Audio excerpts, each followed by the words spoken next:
And Mike, thank you for coming on the show. I really appreciate it, and so do our listeners. I hear great things from our last conversation, so looking forward to this conversation. It's a pleasure to be with you, Adam. Mike, just before we start, I wanted to read a piece that caught my attention today from the New York Times. A reporter was speaking to Secretary of State Anthony Blinken, and the question was the following, and I think it summarises so much of our dilemma. Question to Secretary of State Blinken. It was reported that Israeli Prime Minister Bibi Netanyahu blocked a ceasefire deal in July that would have led to the hostages being released. Is that true?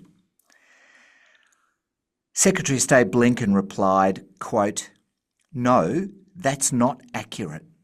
What we've seen time and again is Hamas not concluding a deal that it should have concluded. One of the things that I found a little astounding throughout is that you hear virtually nothing from anyone since October 7 about Hamas. Why hasn't there been a unanimous chorus around the world for Hamas to put down its weapons, to give up the hostages, to surrender? I don't know. I do have a question," Blinken went on, "how it is that we haven't seen a greater sustained condemnation and pressure on Hamas to stop what it started and to end the suffering of people that it initiated." Mike, that's a great conversational starter. So let me begin by asking you, we know that this is happening, but what actually is the problem? What's going on? Yeah, it's a great point about Blinken's statements. I've seen the video clip of that. But look, this obviously is part of the darker web of disinformation, misinformation that foreign intelligence services have played with for many, many years. And the problem that we've got at the moment is you've got the Russian intelligence services have taken these sorts of skills and these types of tactics to a whole new level. But it has a long history. The Russians particularly go back to the Protocols of the Elders of Zion in 1903, and you talk about the modern era of information warfare. And of course, that is probably one of the most successful measures we've ever seen. It still has legs today. You'll see it reflected extensively in the Hamas covenant, for example. So the Russians, when you had the revolution and you had the beginnings of their intelligence services of the Soviet brand in the Cheka, which then became the KGB later on, they were well aware of how successful that misinformation campaign was. And they eventually evolved a specific doctrine around this, and the terminology they used was active measures.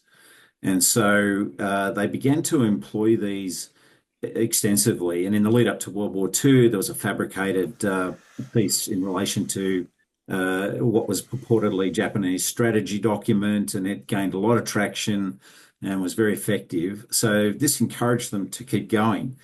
And it really hit its heyday after, of course, World War II and the Cold War kicked in. And it sort of played out particularly in the locations of East Germany and West Germany, and trying to shape and influence the domestic populations of those countries, and from the Soviet side, undermine NATO, undermine the West.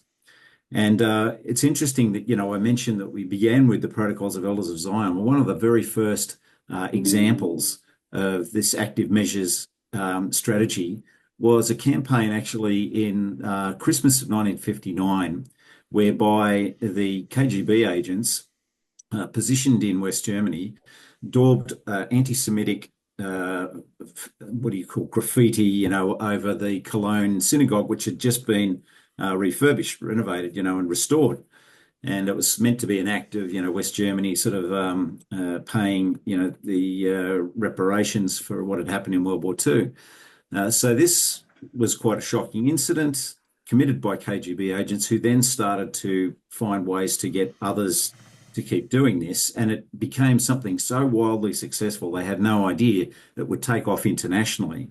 But it did, because there were obviously elements out there. And this comes back to a kind of one of the central themes of these intelligence operations. There were already elements that had these views. And so they get encouraged and emboldened and manipulated, facilitated to come forward and start doing this stuff. So that campaign took off internationally. It was quite amazing that you started seeing it appear in Great Britain, in the United States, etc., all over the place. And then, eventually, in a contrast from today, you saw from the stuff that was happening in Great Britain, there was a big protest demonstration in London involving 50,000 people protesting against the anti-Semitism. Now, what we're seeing, of course, in the streets of London is, the reverse is facilitating anti-Semitism. So, that then built into this, so much success was being had here. The Soviets built a special department, Department D, which later on became something labeled Service A. And that was all very good. It was a lot of hard work involved in these things to try and sell and fabricate documents and information.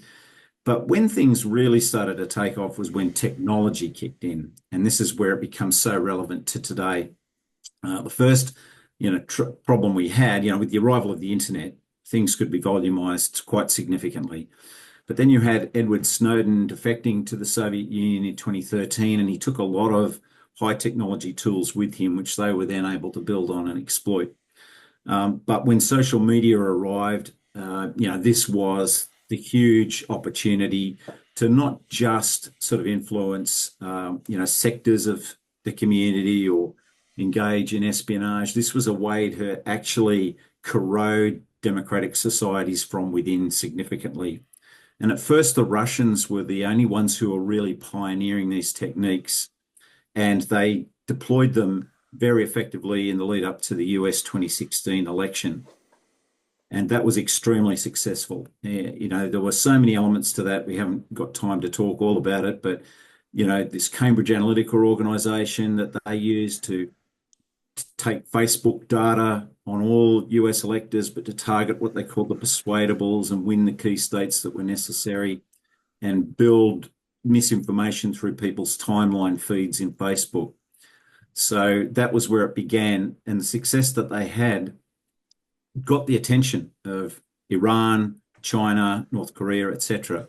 So since that time, they've actually been coordinating their effort, and we can expand on that as we go forward today and what the strategy is. I'm going to make a link, and for those who followed the sort of the dark arts, the books on espionage, I'll share my favourite, The Wilderness of Mirrors, which really looks at Department D and explores the history of James Jesus Angleton and all of that. But I want to come back to that in a second. There's the link I want to make is the PLO was trained by the Soviets, and in the 70s, that's where all their leaders were trained. They went to Patrice Lumumba University in the Soviet Union.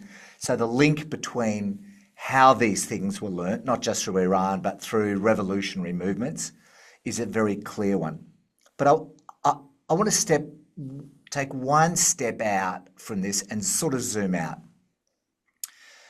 If you're not aware of these issues and you don't have that history, Mike, this may sound like a gigantic conspiracy, right? That there is there's this great evil empire that behind the scenes is manipulating public opinion and, all of that. And it sounds too wild to be true. I know and you know, but for someone who hasn't come across this, how do you get them to, how do we describe this in a way that says, oh, actually, you know what, that makes sense. It's not just some vast conspiracy of the authoritarian regimes coming out of, the KGB. How do we explain that? Well, all you have to do is really follow the money, follow the self-interest, and that actually starts to lend you the understanding and the credibility that you need to join these dots, right? So for Russia and Iran and, particularly during the Cold War, but also most recently, they realize, and particularly Russia, who tried to overturn governments in the neighbors regions of Georgia, Estonia, etc. And they're learning now to try and do it militarily is extremely hard. It's costly and lies material and money. So to try and undermine your opponents through these sort of active measures is much more efficient, right? And they got what they wanted when they got Trump elected, who started trying to undermine NATO, etc., and the EU. If he'd have just let that roll, it would have been fine. But invading the Ukraine has now kind of actually reinforced NATO. But they're actually fighting back through corroding governments within Europe. So you're seeing these right-wing, success stories whose one of their features is that they want to end the war in Ukraine and aren't, sort of keen on confronting Russia. So when you look at what their strategy is here, it becomes extremely credible and understandable. So where they aligned these core autocracies was that they wanted to condition their populations to believe that the West was not better than what you have. Don't aspire to that. It's full of, racism and economic hard times and degeneracy. They'll take your kids and give them to gays, etc., etc. So they build this up to try and dissuade their populations from rising up and throwing them off. Then the second part of that is to undermine, their opponents. And what they're doing is in the developing world too, building up a base of support that they can then weaponize and deploy at the UN, for example, by using their traditional media outlets to undercut Western sources with, sort of professional material through their agencies like Press TV, Hispan TV in Iran, RT in Russia, Xinhua in China, etc., that help amplify the stuff that they put out through social media. And the Russians developed the technology for the social media side of it by building institutions in St. Petersburg like the Special Technology Center, the Internet Research Agency, and their bot factories. So through their technology, they're able to manufacture deepfake stuff, which is very credible and which people can believe. But one of the things they try to do is to say that the key themes is we want to build a multipolar world. You need to believe in a multipolar world, not the hegemony of the United States. Don't trust anything that comes from them. That's all part of the old colonial mix. We want a multipolar world where you can rise and be influential and powerful and have good living standards. So these are the sort of big strategic themes they pursue. So let's bring that strategy to the conflict that we're seeing in Gaza and Lebanon, Syria, and of course all of the seven fronts. But let's look at misinformation as a weapon in the playing out of the Gaza war. The example for me, the classic case of what was a stuff up, but I hear more about it, is the Al-Ali hospital explosion, right? Islamic Jihad, without the conspiracy behind it, without the mechanics of the strategy of the troll farms, but I'm interested in your view. The Al-Ali hospital, a missile explodes, firstly in the hospital, and Israel is blamed. Israel takes 24 to 48 hours with the Americans to look at trajectory, look at the fact, and it realises within 48 hours that the missile was an exploding device that come from Islamic Jihad. It hit the car park, not the hospital, and the 500 people is less than 35. And it's accepted now. But for me, without all of that other misinformation mechanics, this is a simple case of information exploding, to use the wrong word, so rapidly that it takes time for truth to even catch up. So what mechanisms enable that simple imbalance to occur? Yeah, well, it's very easy to get something trending, on social media, which will just amplify and volumize right across, the Western world in particular, where we're particularly vulnerable to it. Our kids are really the front line of that, to be frank. They're the ones whose minds are being assaulted by this stuff and who are the target of being captured. But also, the means by which they do that, right? So you'll see horrendous images. And certainly there will be some truth to that. you might see definitely, civilian casualties from this war and children being among them. But it's as if saying this is the only time this ever happens in war, and it's only because the Israelis are evil and committing a genocide. So what you try and do is to get these things repeated endlessly, like the vomit principle that Bob Carr invented. You keep saying it until you want to be sick, and then you finally know you're getting through. So this genocide thing is taken off because they relentlessly repeat it and they accompanying it with these images. But some of the images themselves have been falsified. So, one of the incidents they showed in Gaza involved actually a weapons dump for Hamas exploding near civilians and causing all these horrendous casualties around civilians. But they also used tried and true tactics. You mentioned people studying in the Soviet Union. The Soviet Union made sure all of its satellite countries and governments picked up this strategy. All of the terrorist movements that they were sponsoring and supporting, they trained in this. Abbas is someone who's also done a PhD in the old Soviet Union. And so for the terrorist movements, they understand you've got to cause civilian casualties of your own. And nowhere on our media have we seen the interviews with Hamas, with the Hamas leadership, which actually admit this, that we need martyrs for the cause, etc. You never see those interviews on our ABC or outlets here.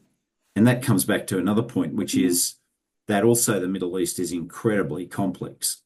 And people don't know the historical background to Gaza, which makes it different from the West Bank, etc.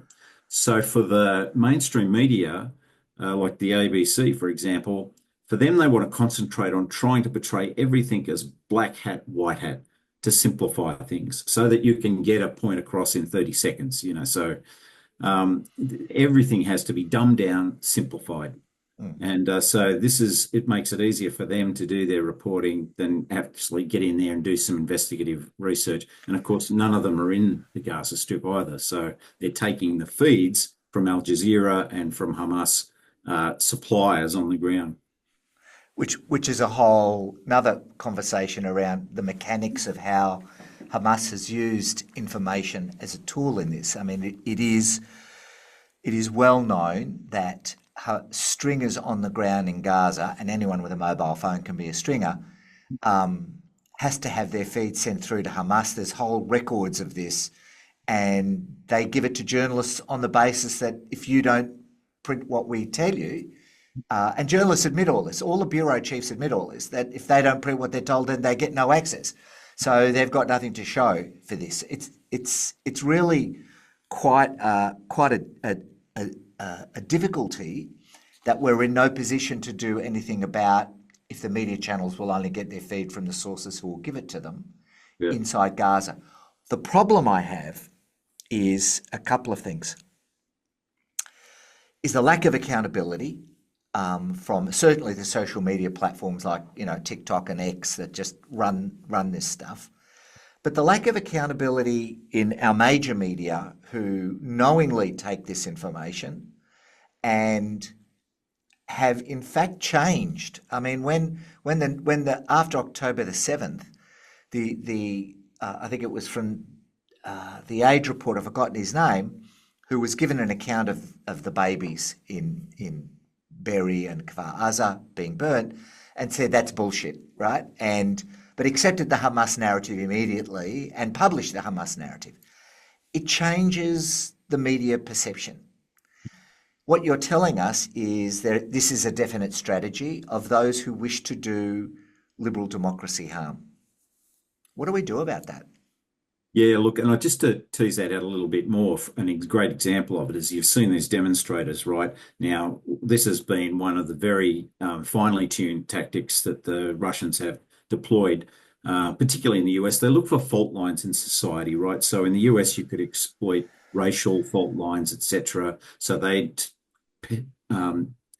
line up Black Lives Matter supporters against far right supporters, organise them to be at the same place at the same time, to do social media advertising of demonstrations, etc., and promote those clashes. And then here, there weren't those kind of deep, racial fault lines. But what they found is, okay, the Middle East, this is a great opportunity.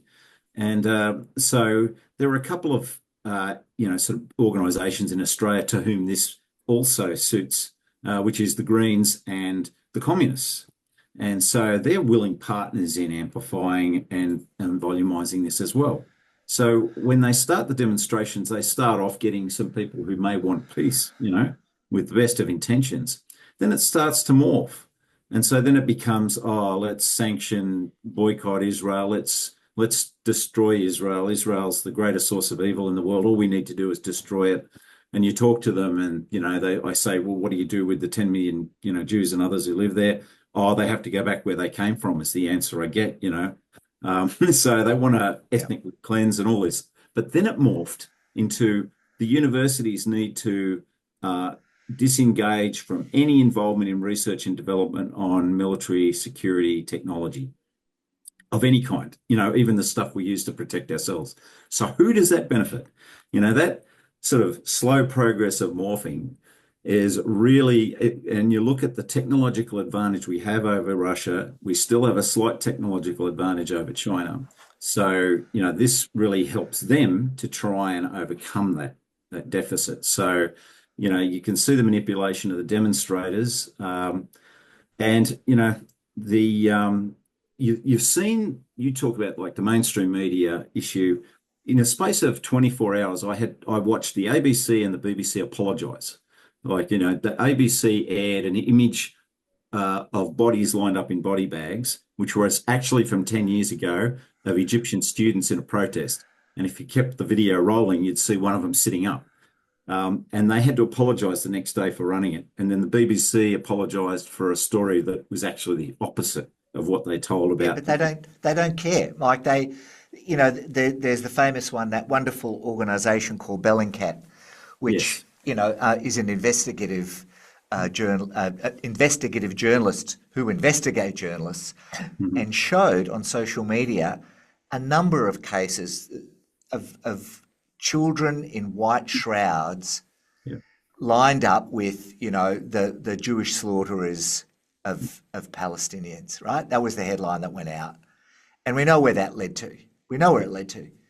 Bellingcat found, of course, that the image came from the Syrian civil war, from Exactly. the Yeah. chemical weapons that were used in Homs, Yep. um, They've used quite a and few images from that war. and Yeah. and there are millions and millions and millions of shares and likes Yeah. Even the by Washington those who wish Post, harm. even the Washington Post published an image from the Syrian war that was put up as something from Gaza, so this is how it And works. then But that goes on page one, and then the apology goes on page 7. exactly. Bottom lleft corner, where Yes. near the fold. And it comes back Um, to the statistics as well, which is another story about, oh, 45,000, it's been completely disabused yeah, in the research that the Jackson Society has done, etc. And where are all the Hamas and Islamic Jihad casualties in these figures? So, yeah, so yeah, look, the challenge that we have is, and I've often focused on the fact that if you want peace in the Middle East between Palestinians and Israelis, you've got to do a long, multi-generational job of changing the mindset of Palestinians. And that starts with the sort of educational materials we see used. And the European Parliament adopted a report on the 11th of April this last year. And they said that they condemned the problematic and hateful contents that were encouraging violence, spreading anti-Semitism, inciting hatred in the school books. And they actually said this is what creates the opportunity and the situation for an October the 7th that allows people to do this, to create the mindset for that. And that was just one of like 6 reports that the European Parliament done on educational materials. So this is the mind poisoning that's gone on, built off the back of centuries of demi status for, the good news about that, and I know that's quite a phrase to use. Mm, The good news about that is, and it reminds me of a conversation around Nazi Germany. The generation that served Hitler's willing executioners were all part and parcel of the zeitgeist of the Weltanschauung, the worldview of the need for Germany to assert itself and do that in a particular way, which was the Nazi way. But the beauty of that was that after the war, it could be deprogrammed, and it Yes. was incredibly effectively, as we know, right? Yeah. So I just make the comment that while yes, a generation has been poisoned, there is an opportunity Exactly. for those that wish for a generation to arise differently. Yes. And we need We know that. and we need the international community to unite to require this to happen. For example, if you want to Yeah. make you recognize a Palestinian state, this could be one of the criteria you insist on. But so, we're seeing this now with Switzerland, Sweden, Netherlands, all saying we're not going to fund UNRWA. If you keep this up, we're not going to give you European money to produce propaganda like this. And so that's the key thing. But we're seeing the same thing happen here, right? You mentioned the Nazi techniques. The so-called teachers for Palestine in New South Wales education system were caught on an audio recording capturing a conversation they were having where like a maths teacher said, right, I'm going to use my maths class to use the Hamas statistics to educate our kids about Gaza. This is exactly, I've got images from Nazi maths textbooks that were used to condition people for their later measures. One of them shows how much a disabled person costs the economy, etc. This is building towards the euthanasia program, and then how much Jews repress the German society using all these statistics. So we've got to make sure that our teachers don't engage in this sort of activity. Some very close supervision needs to happen of our schools. And then things like, we're trying to set up a National Holocaust Education Centre in Canberra, and we get 100,000 kids every year visiting Parliament House. We have an opportunity to engage with kids and teach them about how these sorts of things happen. And in our schools, we need to take really serious educational steps in the curricula to teach kids critical thinking and the evaluation of sources. And I know that I've spoken to kids in school here recently where the school said, yes, we've started to do this. That's critical. And then on the social media front, which is really important, we've got to make sure that we're tackling the things on the technological front as well. So, the DARPA organization in the United States, that's the Defense Advanced Research Projects Agency, have got 3 projects running at the moment, sort of influencing campaign awareness research and things to do with deepfake defense tech ready for commercialization that features the AI challenge of deepfake materials, etc. So these 3 projects we need in Australia to raise these to the level that they are a component of the Pillar 2 aspect of AUKUS on the technology cooperation. Yeah. So that way we can make sure we're countering where it's coming from, but also when we have the information surface from these things, to make sure it's widely disseminated. Let me come back to the military implications of misinformation.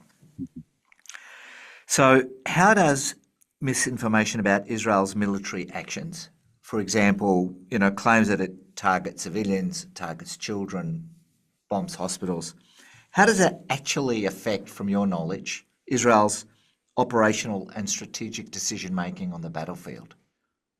Well, they've obviously been constrained in what they've had to do, but in some ways that's been a good constraint, right? We want to see every effort gone to minimise civilian casualties. That must happen. They've gone well beyond what the laws of armed conflict require, and using what technology gives you these days, the old-fashioned leaflet drops, but also through text messages on phones, etc., sending out social media information of their own. That actually worked in helping move Palestinians away from the danger areas. So there's been some success in the precautions and attack aspect that what Israel's doing. There's been a problem communicating, the truth about what's going on there. Like a great example of this is I had a meeting with Senator David Pocock. And he's, a genuine guy, deeply concerned about what he's seeing, no experience of any of this, no knowledge or understanding of the Middle East. But he says to me, oh, all of the hospitals in Gaza have been destroyed. And I said, well, no, David, they haven't been bombed at all. None of them have been bombed. Some of them aren't functional because of the loss of utilities, but 16 of them, according to the World Health Organization, are still in operation. And Israel has facilitated 16 field hospitals, 3 hospital ships, 9 mobile clinics, 134 new ambulances, etc. So none of that information is out there in the public realm. That interview with Blinken that you mentioned, is the ABC going to report that tonight? I don't think so. So, one of the things we need to do is to put more pressure, on our media outlets to report on these things. I've been censored myself personally through attempts to just get basic facts out there. I cooperated with an ABC journalist very early in this situation just to get a document that summarized the Gaza history. And he was very interested and excited about it. He actually did the hyperlinks for me in the document. But as we were about to post it on the Religion and Ethics website, sends me an email and says, "Oh, the editorial committee has nixed it." Why? Spiked is the word, isn't it? Spiked it. Yeah. Yeah. Well, he's American, so not about him, but so he said it's been nixed. And so the thing is, why? It's a website. I'm not stealing airtime, etc. Scott's done the due diligence of making sure everything's kosher, from a factual point of view. And I've had instances here where the so-called institute that was set up in tribute to one of our great historians, so who actually signed a petition for the creation of Israel back in the late 40s. They've refused to allow me to speak to them. They've had a pro-Palestinian or pro-Hamas person speak, and some of the members were a bit outraged that they didn't have an alternative view, and they approached the organisation, and the organisation said, "No, we're not going to do that. We're worried about security." Do you know? You know, it's so common. It's tragic that it's so common. You made the comment earlier, that the genocide canard, because that's what it is, falsity, has been very clearly pushed. It's a word, it's easy, it's evocative, it's emotional. So October 7th occurs. Israel doesn't actually attack till October 26, I think, October 21 or October 26. 2 weeks later, I'm with a client, a large publicly listed company, and one of the people in the learning department comes up to me and says, "What's it like for your people to commit genocide?" This is 2 weeks after Israel had attacked Gaza, right? And it really, I was stunned, and I'm not going to go into that conversation, but it really hit me how easy it is to influence crowds, right? And, a lot of work has been written on that, how to persuade a group. A lot of sociologists, a lot of psychologists, many more eminent people have written about it. It's the zeitgeist, and that's what's But it's happening. more. It's more. Yeah. It's a disinformation campaign can Yeah. influence groups Mhm. very quickly. And Yes. my point is, the intersection of activism and propaganda. You made the comment earlier about our street protests. Mhm. I don't know if there's a dark hand in there. I naturally resile away from seeing things in that way. However, the morphing of the narrative, how much is that, Mike, is truly social media momentum and the ability to grapple with emotive 10-second expertise, which you and I talked about last time, and Yes. how much is it really a decision to go down that road?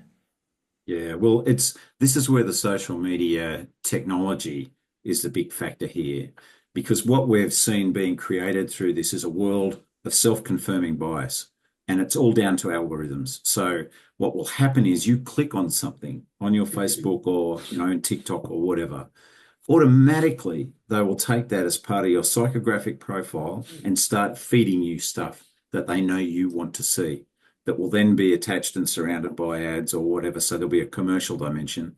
But in terms of the exploiters, intelligence services, that's their work done. they get something into that stream and it starts swimming, it just spreads through. And then the like-mindeds, oh, this person's in the left, they think like me. I should understand it. Like I've had a cartoonist, sort of criticize me, and all he knows is cartoons, you know.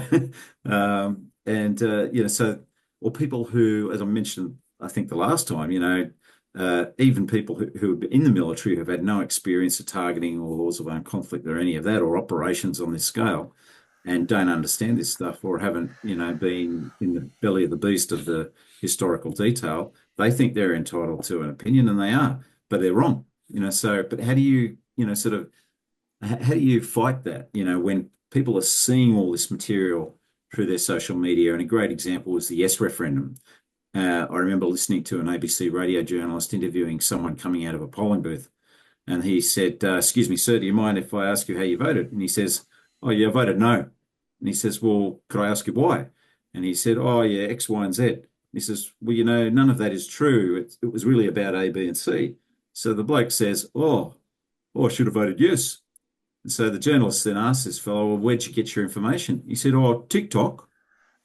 So, and we know that they used and exploited TikTok, ruthlessly.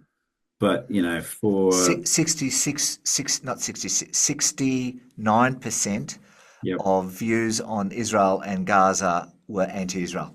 yeah. And, that study was done in America last year, and it's very, very clear that trend has continued. So what is, okay, so let's ask the question. What are Israel and allies? You've mentioned, DARPA's projects, but what are they doing to counteract, this deluge, this tsunami of misinformation, which, as you describe it, is much darker than many of us thought it would be? Mhm. And what lessons from other conflicts, if any, can be applied to this information war, not just from this conflict, but from others that of your experience? Well, we started this Labour Friends of Israel thing, and you were the father of the concept there, and the idea, was then followed up. The immediate response that we had when we announced this was I got a phone call from one of the secretaries of one of the biggest unions in Australia. He said, "Look, thank God you're doing this. Let me know how I can help you, because the Greens and the Communists are using this issue as a wedge to take over the union movement." So this is where you kind of get this alignment of the intelligence and the local interests, right? So how do you fight back? You engage with trade unionists. And one of the recent successes that we did have was the visit by Peter Lerner to Australia, who engaged with trade unionists here. We had an event in Sydney. It was very effective because he was completely open about his attitudes to like the Netanyahu coalition. He said every Saturday I'd been out there demonstrating, against the government, and then the war started, and I was in uniform, and people need to understand these are different things. So we need people engaging and understanding and visiting and learning I'm just personally. going to interrupt. For those that don't know, Peter Lerner, who's a terrific guy, and he's coming on the show. Right. We're programming him into it. Is the spokesperson for the Histadrut, the Israeli trade unions, and just a wonderful man as well as a very erudite speaker. So just to give people background, yeah, when he's Yeah. here, he makes great impact.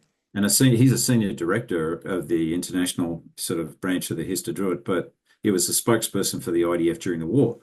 So, he's just tries to educate people. These are two different things. You can be opposed to the Netanyahu government, but that's not what this war is really all about. There's that. I think you line up with organisations and people who want to fight back, and there are many of them out there, because I think there is really a big grouping, like the bottom of the iceberg here, below the really loud and obnoxious sort of ratbags at the top, the extremists, which is like the Hindu community, the Sikh community, the Buddhist community, the Philippine community, Thais, Pacific Islanders, Persians, and the traditional Australians, who know what Islamist extremism is about, and who aren't the kids who are sucking up all this propaganda on social media. So for that group, you need to get them to engage with their kids and start, sort of finding, and we find ways to disabuse them of the misinformation, and to get put more pressure on the media outlets to, accept and at least engage in having alternative views on their programs. The battle that I had with the Sydney Morning Herald on a recent article I did was unbelievable.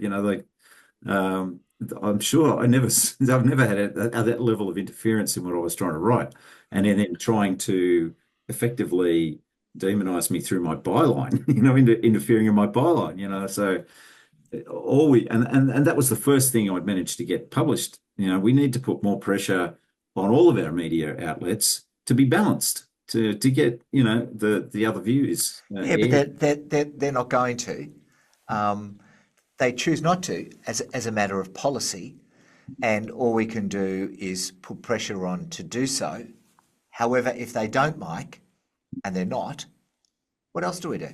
Okay, so the next thing is what you're doing now, and more of it, right? So one of the problems I face in engaging with, bureaucrats and ex-military, etc., is quite a lot of them pick up the pearls and irritations material that comes off that website that John Menadue started. Oh, please don't mention his name on this podcast. It's Yes, just a disgrace. It's a I know it's disgrace. it's thoroughly anti-Semitic, Yeah, and they yeah, refuse.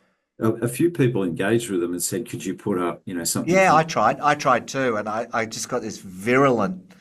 virulent, terrible response, and I just, let me pick up that theme, and I'm sorry because I know you're in the middle of something, but it's important here that, and given the time, there is a notable rise. We know that in anti-Semitic rhetoric and violence. Mhm. Mike, I live in Melbourne. One of its great memes that's floated around. The city where synagogues burn in the night. Mhm. Um, Tell me how has misinformation contributed to this, and what role does it play in legitimising such actions? Well, one of the things is we've talked about the general challenge that liberal democracies are facing. And, there's really important data on this that's emerged recently, right? The International Institute for Democracy and Electoral Assistance highlighted, just that the backsliding that's gone on in the quality of elections, the challenges to elections, the manipulation of them. And the University of Gothenburg's VDEM Institute produced in its 2024 report the fact that 71% of the world's population live under autocracies, and that there's only 13% of us now left living in liberal democracies. And that plays out in the Sorry, United say those numbers again. So 71% of the world's population today lives Live under. under autocracy. Yep, that's up from 48% just 10 years ago, right? So 71%. And that plays out in the way the United Nations is used as a tool for misinformation. Hang on, So, but if I put the raw numbers of India, Europe, and mhm, America together, yeah. 400, 1.3, I'm already 2 billion. So I don't get it. Yeah, well, some of them aren't, what you'd call quality democracies, right, at the moment. Okay, So okay. what qualifies as an autocracy now, so that's the label that this research. Okay, anyway, yeah. So So, this is the Gothenburg University. But so, for example, when you get China voting at the UN, it's not representing 1.2 billion Chinese. It's representing one guy, Xi Jinping. yeah, 140 yeah, million Russians? No, one guy, yeah. Vladimir Putin. So they're using the UN as the propaganda vehicle for this broader Sure. strategy, right? So That's a now real problem. we've got Yeah. what's happening? The war has really exponentially grown anti-Semitism in Australia for sure since October the 7th, like we've had what ECAJ reports is about 2,000 incidents in this last year. That's just exponential rise that can only be explained by the war. What's feeding into that is everything that's around it that relates to the attitudes to Israel that flow back onto the Jewish community. So when our government, you know, votes for a resolution, which if you actually read them, they are like just a diatribe of half-truths, lies, distortions, manipulation, demonizing, etc. Then the government's saying to people here, we're rewarding your extremism. You know, every time you go to a new level of heinous activity like burning down a synagogue, you're going to get a result for that. And then secondly, the content of those resolutions, they're basically saying that's okay, we'll vote for that. And then the activist groups here will take bits and pieces of those things and promulgate them around their, followers and say, look, see, the government says this is true. When You know, when you said in our last session, we talked about, the Labor Party decision in government to hold the card back on recognition of Palestine because that's a demand of the Greens, and so they'll do that probably if they go into minority government in June, and in May, and then in June play that card as the price.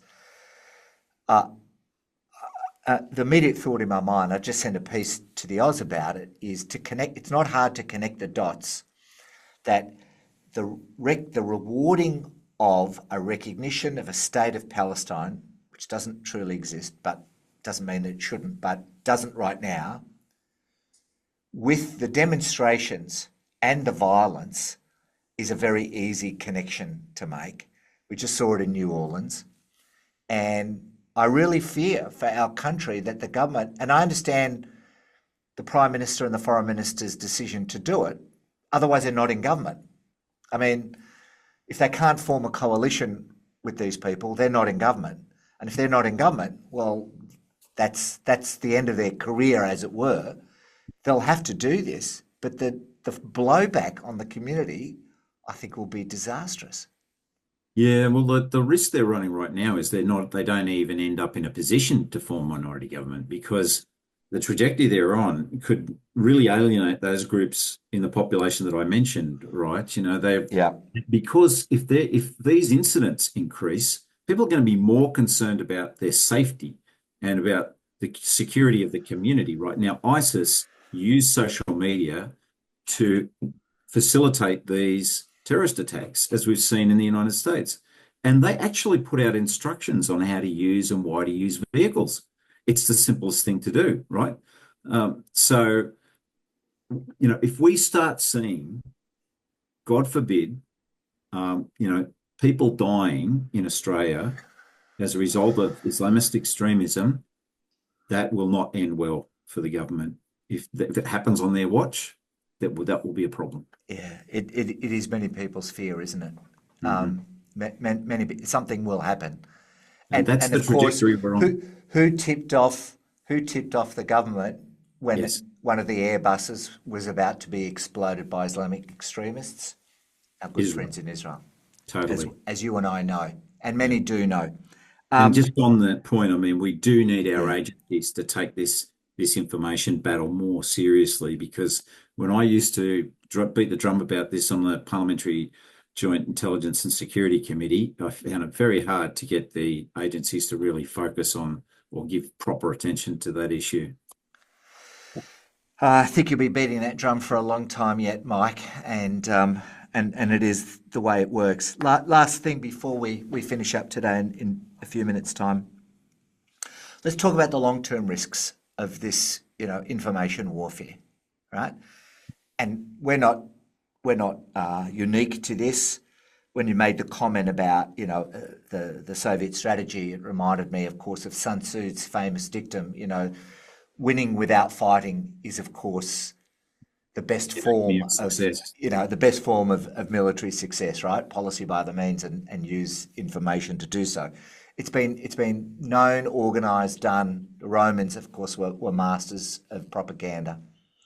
But looking beyond this conflict now and how it has helped normalise anti-Semitism, I don't know if that was a direct decision around all this, but it certainly has done it. How does the normalisation of disinformation and these anti-Semitic narratives now reshape global attitudes to Israel and the Jews? And what are the broader implications for liberal democracies worldwide?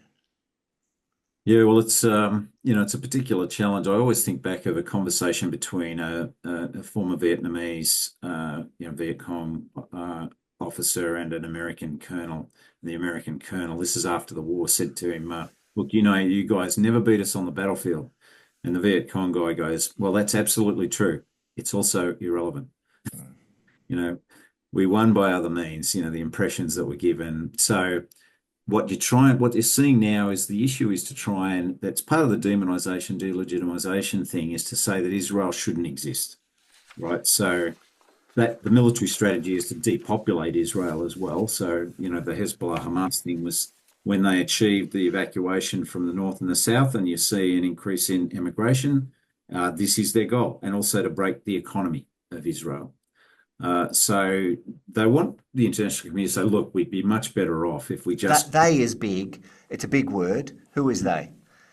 So the pro-Hamas elements, but also, as I mentioned, this alignment of intelligence services who don't really care about that, except like, Iran and Russia have skin in the game. Okay. So Iran tries to achieve hegemony and, Islamization, extreme Islamization through their tactics in the region. They're the only real imperial power in the region. They've had a bloody nose and there's an opportunity now to do something about them. But Russia also had their interests with Tartus and the Hamimi air bases, etc. They're hedging their bets now with alternatives in Sudan and Libya. But that was a significant interest for them. That's fading and they can't hang on to it. So, what are the long-term risks for liberal democracies, Mike? If this is So the new normal, and yeah, clearly it is, and I saw a statistic, half of all social media is synthetic, and that's going to just keep rising, and anybody who sees social media would go, well, that's pretty right. yeah. What are the long-term implications? Just for the last 2 minutes. Well, basically, we will see democracy corroded to a point where it's no longer a democracy. If you can, so to take that US 2016 election, for example, it only took them to capture 70,000 more votes across 3 states to win that election. 70,000 in the context of a big country. So they look for, how these systems can be gamed, and what the vulnerabilities are. So, we're at danger of losing our democracies, as the statistics I mentioned, and the reports show that's been happening, right? The corrosion of democracy. We have to fight back, and to fight back, it requires, first and foremost, education, the education system. We need to get a grip on what's happening to the kids. And then after that, it's going to be, I mentioned pearls and irritation. We have to set up alternatives to it, because people I have lunch with every quarter, who are ex-senior bureaucrats and military people, they read that stuff and they're being sucked in by it. So I spend Yeah. most of my time now fighting it. So we need outlets that are of interest to people, to help the influencers and the thought leaders be in the right headspace, or at least be fair and understand complexity. But, education, fight back against the technological aspects that we can fight back against, and Yep. just persevere. It's not going to happen overnight. Yeah, and make sure you vote. Thank God in Australia we live in a compulsory voting system. That helps. Mike Kelly, warrior extraordinaire, thank you again for your insights this week. It's been an absolute treat and privilege, and we will, during the course of the year, invite you back on the big issues, especially after the next election. And that is a frightening prospect in some ways, enlightening in others. Mike, thank you so much for being on.